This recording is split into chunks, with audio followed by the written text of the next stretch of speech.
Hi, my name is Jordan Schutz. I'm the organizer of SF Game Development. We're here at our 3rd annual SF Game Development Barbecue in Golden Gate Park.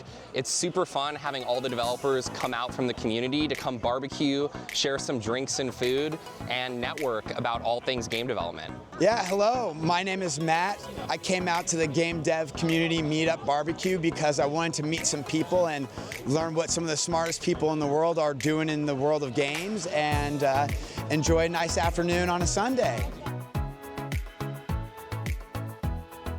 Hi, my name is Philip, and I'm out here looking to build community and meet other developers in San Francisco.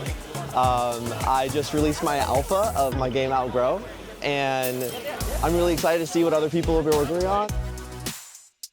Okay, but it's been really fun. Everyone's super friendly. The food is good. The barbecue is good. I've been having a lot of fun today. And yeah, thank you for throwing this event. It was amazing.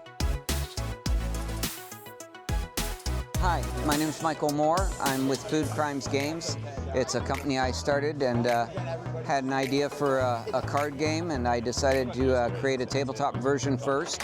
It's called Food Crimes and Fugitives, and here I am making some connections, getting some insights, learning about how other people deal with Unity, and how getting the game to market goes.